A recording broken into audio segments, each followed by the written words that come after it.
Hello, my friends, and welcome. Thanks for joining me on my new show, Dollar Tree Look at Me. Are you ready to spill the tea with me over the world's greatest DIY necklace? Girl, I hope so, because we have a lot to talk about and a lot to do. All right, are you ready? Let's join our show already in progress. One of the things I want to make today is a necklace out of this tea set that I found in the toy section. And I'm pretty excited to show you how I do that. Would you like to come with and see how it's done so you can do it yourself? All right, let's go. We'll be so set for the next tea party we're invited to. Okay, here's all of our supplies. Pretty simple, right? Just $1.25 on this one, you guys. And then, of course, provide your own chain and beads and whatnot. But it's so simple. And what I loved is that it came with these 4 little saucers and spoons. So I decided that I was going to make 2 different pairs of earrings to go with this set. I will say that I had in mind exactly what I wanted to do when I started this project. But what I did not know is that I would get these beautiful earrings out of it. All right, here's my handy dandy little cordless drill. I am just putting a hole through the bottom of the spoon part and the top of the spoon part. One will be to put the earring hook through your ear, and the other will be to attach it to the little plate, which I'm putting a hole in right now on each one. So easy. And aren't they really pretty? Oh my goodness. Okay, and then I love that you can just throw a jump ring through them on the bottom there, as you can see. And then I'm just going to make a little wire hook for the tops of them that will go through your ears. Now, it's much easier if you have earring hooks or posts that you can use that are pre-made, but it's so simple to make one yourself as well. And I will be telling you about that in a moment. So here I am making the second pair. Now these will be the ones where the little platter or saucer, whatever you want to call it, will be on the top, and then the spoons will be hanging from the bottom like a pendulum. Honestly, I thought both turned out so cute, and I love the idea of having 2 different pair that you can use this way. Of course, you could make anything out of these. You could even make a little necklace out of just the little saucers or just the little spoons. That would be cute as well. You could hang them from a little, necklace, a little beaded necklace or whatever you think. I think it's so much fun here. So there we go. Now you can see how they're going to be in the end. Obviously, one will fit one way and one another. Boom, boom, boom. Okay, now let's start on the necklace. So I'm taking the picture and I'm just drilling through right by where the handle is there, as you can see. And then I will be able to string my wire through that hole and out through the spout, because there's already a hole for that spout. Now I find it easier to go from the spout and find the other hole than the other way around. You can mess around with this and work it any way you want.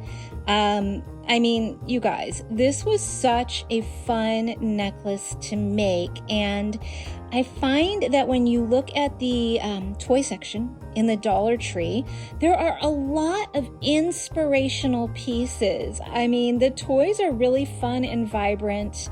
Yay, we got it through. Don't mind a little round of applause for myself there. And they make such great eye-catching pieces. Okay, so now I'm just trying out some white beads here and kind of stringing them on the wire, because my plan is to have them go from the pitcher or the teapot into the cups, and then they'll just kind of string along. You'll see, obviously, as I go along here, but this is the fun, easy part. By the way, how do you like my drilling book? It's How to Say It, and it's really, it's a really funny old book that I have that I'm never going to use, but it works great for drilling stuff through because it's nice and thick, So here I am just kind of testing. Like I said, I always do trial and error with my jewelry. You just kind of see how it's going to work as I go along. And now I've assessed that I just need to make the holes, one underneath the handle there, or through the handle there, right in the middle, and then out the other side of the cup. So you can't see me doing that part there. I'm just kind of working on it a little, but what is there to see, really? I'm just drilling. There we go. I'm just drilling right underneath that handle until I get through, and then I'll do the same thing and line it up on the other side. So very simple. Okay, so here we go. Now what I'm doing is just trying to make it look like the teapot is pouring into the cup, and I just have to figure out as I go along how many beads it takes. And honestly, I varied up the size of the beads so that it would have a more interesting look and maybe look a little more natural even, you know, like how liquid would flow. So here we go. And I apologize. I said I was going to make a hole on the other side of the teacup there, but I did not, because the first one is going to be done where the beads land right into the cup. And then what I'm going to do here is do another hole in another little teacup here, one through the handle, just like I did the first time. There we go. Here we go. Look at that. Aren't they a pretty color? And then I did another one, like I said I did on that first one, through the other side. Isn't narration fun, you guys? Trying to figure out what I'm doing here as I'm watching it myself. Hopefully, you're learning, though. It's so simple. Get your dang drill, put it through the things, and then wire it up. I mean, there's not a whole lot to it. Do not be afraid to try this. It's a very simple craft. But do, again, be very safe when you're using the drill, and make sure you have something you can drill onto that it won't ruin your work surface. I happen to be on a tabletop that I don't want to ruin at all. Okay, now I'm just laying them out to see exactly how they're going to line up. And here we go. I'm just going to poke the wire through that handle there, as you can see, because that works as a nice surface to work off of. And I'm going to go ahead and twist that little end of the wire around until I get it all the way around. Then I'll take my pliers and push it down a little and squeeze it together so that it doesn't scratch or hurt, okay? And then as you see, I'm going to push that wire through one side of the cup and out through the other, just what we drilled for. Again, make sure you have some good flexible wire, because you're gonna, kind of play a little bit to get it through. They're not made this way, you made them this way. So it's not going to be, just ready to go and easy peasy. You're gonna have to just work with it a little bit. Now I decided what would look best would be a little bead in between the cups, kind of carry on that theme since you already have a bead going, and also extend the reach here of the necklace itself. Okay, here we go, another bead, and it really is looking super cute, and I love the look of that, because then it becomes a little more cohesive. Okay, we're just going to pull that through. Now this would be a fun activity if you have kids that you think would enjoy this, although I'd say the adult should be the one doing the drilling and the wire work, and maybe the kids can help string the beads on or whatever. My crafts and jewelry making are not completely kid-friendly simply because wires are sharp, drills are sharper, and pliers can pinch. So, some of us adults have a problem with that as well. You don't have to be a kid to get hurt making this stuff, so just be careful.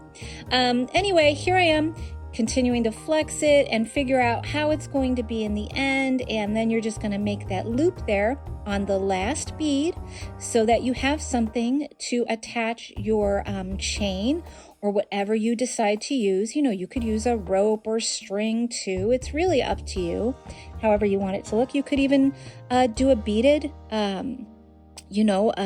links to make this necklace. It would be lovely. I decided to go with an easy peasy chain because this was enough work on its own.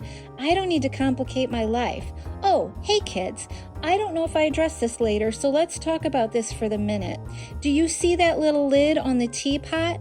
I took my E6000 glue and put a little bead of glue around the inner edge, and I plopped it on there and let it stick on and harden and get all, formed on there, because otherwise that thing's just going to fly all over the place. All right, now I decided to go with a double link look. I think it looks really pretty and makes it a little less playful. Well, okay, let's be real, it's playful, but maybe a little less childlike and a more whimsical look, elevating it just in the slightest bit. I'm not saying this is an elevated look. It is definitely silly and fun, but when you add an element of something like a natural metal, you really kind of make it look a little more adult and not quite as much like it's made for a kid. Although, let's be honest, it is very novelty and childlike. And clearly, as I'm watching myself, I have not glued that lid on yet, but for future reference, that's what I'm going to do. So I do recommend you get yourself a bottle of E6000 or any other kind of craft glue that you might enjoy. Now, I decided another bead here to attach this to my chain here. Again, just to keep that look cohesive. Cohesive, that's the word we're looking for. And then I'm going to make a clasp so that your point of putting this necklace on will be right on the side there. I tend to think that a clasp on the side can look really cute, and I gotta tell you, I do not mind not having to like reach around and figure out where in the heck I'm gonna clasp this thing behind me. I kind of like seeing what I'm doing, and I think it looks cute. So, easy peasy. Let's stick with that theme here. Okay, so that's all I've done is I've made a little loop for the clasp to attach onto with the wire, and then I attach the clasp to the chains there. Again, you're just going to want to measure out your chains to make sure it fits your neck exactly where you want it to fall, because this is a rather large statement piece and you really do want it to fall in a good place. Okay, so now I've cut some wires to make these little shepherd hooks for my earring. All you're going to do is you're going to loop your wire through there, and you're going to tie it off, loop the little loose end around, and then you're just going to cut a length of wire there that you have left. And then you're just going to basically bend it and hook it. You know what a fish hook earring hook looks like, and that's what you're going for. Or a shepherd's hook, you just kind of bend it, twist the end up a little bit, and then cut it. And it's a very simple, low-key way to finish off these earrings. I highly recommend getting your own earrings that are pre-made for the hook part, because it does hold together a little longer. It's a little more lasting and more reliable. But if you're in a pinch, like I was here, then go ahead and make your own. It's really easy, and honestly, it's much more cost effective. So I've done that. Now I have my 2 sets of earrings, this amazing necklace. I hope you're going to try it as well. It was so much fun, and I cannot thank you guys enough for joining me. This was a real treat for me. Now go spill the tea with your friends and tell them what's up. Have a great day.